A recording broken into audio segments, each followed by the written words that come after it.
Amnesia Rebirth is the sequel to the horror masterpiece Amnesia: Dark Descent and follows Tassie Trianon as she awakens with no memories in a plane wreck after a crash. This review will contain spoilers. Atmosphere. The atmosphere varies from feelings of confusion and loneliness as you exit the wreckage of the Cassandra and find everyone is gone, to the ominous feeling of being before the various shrines in the desert. Managing light in areas like the cave is nerve-wrackingly intense due to the extreme dark and perilous falls, but areas like the fort are filled with an overwhelming amount of dread and fear as well as repulsion, being both extremely dark and full of human remains. You know you're being watched and you're powerless to defend yourself. Some areas are so vile and unpleasant they were unbearable, so foreboding that I really didn't want to go into them, and some are so alien that it felt like I shouldn't be there at all. I find the familiar hands-on controls of picking things up manually provides a deep level of immersion and makes things like fumbling with a door in a tense moment all the more intense. There's a grandiose feeling as you travel to the other world and see the white-greenish orb in the blackened sky, its barren landscape full of dead technology and ash, metal bars and walkways long abandoned. There's an immense feeling of decay. This world is lost. The game's atmosphere has its ups and downs, with certain downtime allowing you to solve puzzles and read notes before ramping up again. That's one Harry Mason.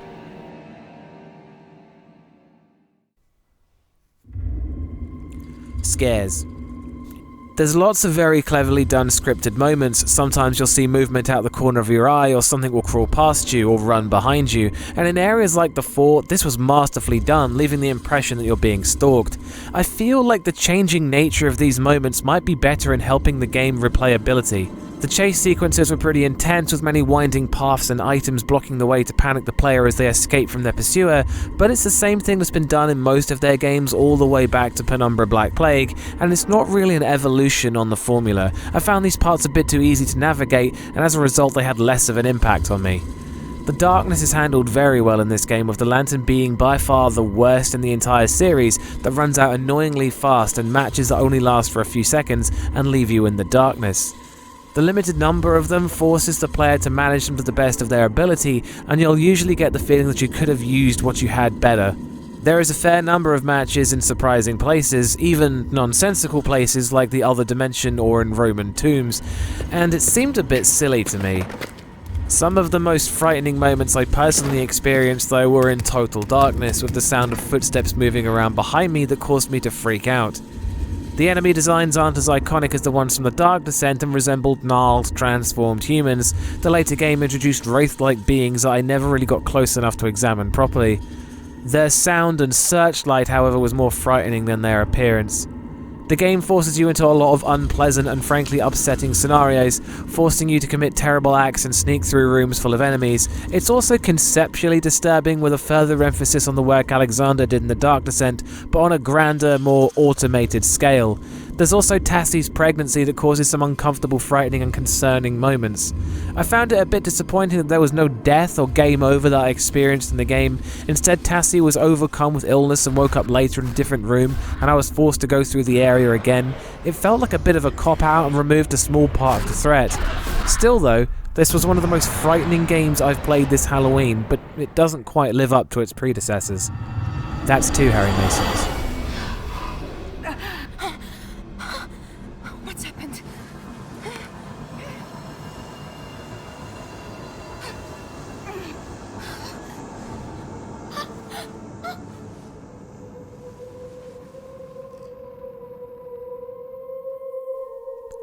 Sound design.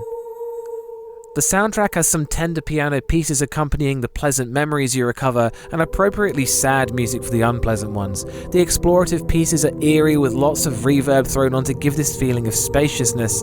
The tracks that play in other realms give off a feeling of unearthly weirdness, and jittering stringed instruments play howling off-kilter notes, whilst a cello grinds out guttural tones.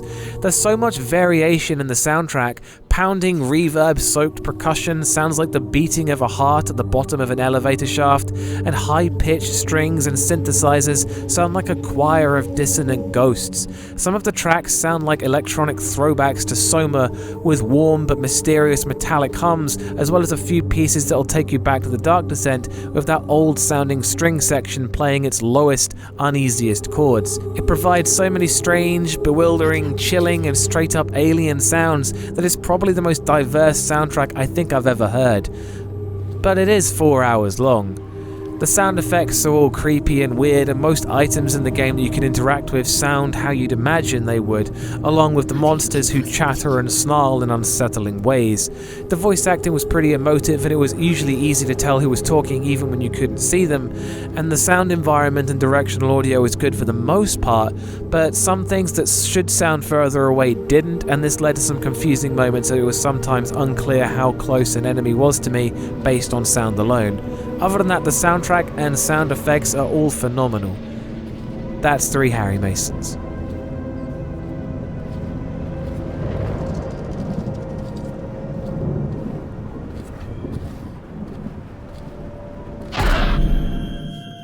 Gore. The bodies in this game are some of the most unsettling and frankly disturbing that I've ever seen. Arms torn off and withered, faces covered in barbed wire and impaled, blown to pieces. Amnesia Rebirth never shies away from showing you the grisly end of characters in the story. Most of them are left slumped in a hallway with the same howling face of shock they had probably in their last moments. Some of these people clearly died in horrific ways, and there's plenty of them to discover. It's very raw stuff. There's blackened, stale blood leading to a room where the sound of something eating something else alive echoes in the distance. That's 4 Harry Masons. Story. Tassie Trianon awakens in the Algerian desert after a plane crash and finds all of her crewmates have vanished and a mysterious amulet on her arm. Following a trail through the desert, she ends up using the amulet to travel through a rift to another world. There's a lot of different storylines to unpack, and it can get quite complex. Firstly, it builds on things established in the Dark Descent and takes the premise of where Alexander could have come from and allows you to potentially explore his homeworld, which links up with Professor Herbert that Daniel assisted before the events of the first game. I found a lot of this stuff really interesting, and it provided a lot of revelations. The story also follows Tassie's past and tries to help you understand where she's coming from personally by recalling the events of her past during the loading screens. Some of this feels a bit forced, and whilst it's necessary to understand where Tassie is emotionally by the end of the game, it does drag you out of the atmosphere in parts. There's also the flashback memories of her forgotten adventure through the desert with the crew of the plane, which I wish was explained more, as a lot of harrowing events clearly took place that I seem to be missing some understanding for. And finally, it also tells the story of the struggle in the other world and their culture, mixing things up with folklore and local tribes in Algeria and their interpretation of things. There's loads of notes to read, and some of them tell personal tales of people affected by the crash of the plane. Some recall events of sadness and despair, of long-forgotten prosperous times, and unsettling folklore legends that come across as creepy. Whilst Tassie's adventure has a lot of sidetrack moments where you're forced to take the long way around, where something fails on you or you fall through the floor, the sidetracks are usually worth it for story reasons. I think the only thing that doesn't work well is Tassie's personal tale of her daughter, which, whilst having a lot of heartfelt moments and relatable tragedy, it will never really have the same impact on a player as it would on Tassie herself, and can make things difficult to understand. As a sequel to The Dark Descent, it pretty much expands on everything whilst opening up doors to more questions. Whilst it's not perfect, it does an incredible job engrossing the player in the many things that take place. Making the final score 5 out of 5 Harry Masons.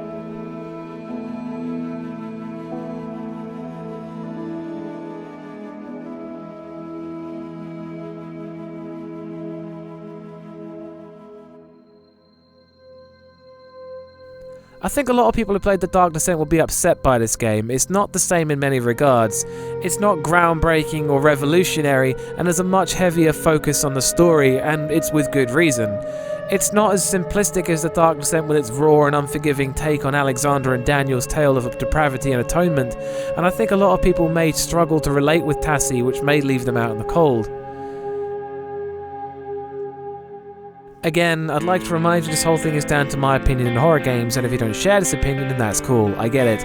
I'd like to point out that whilst I was totally afraid of the dark, I did not scream like a banshee or run away from the computer, and I advise you don't either. There are more horror reviews in the pipeline, and thanks for watching. And always go check out Bumps in the middle of the night. Peace.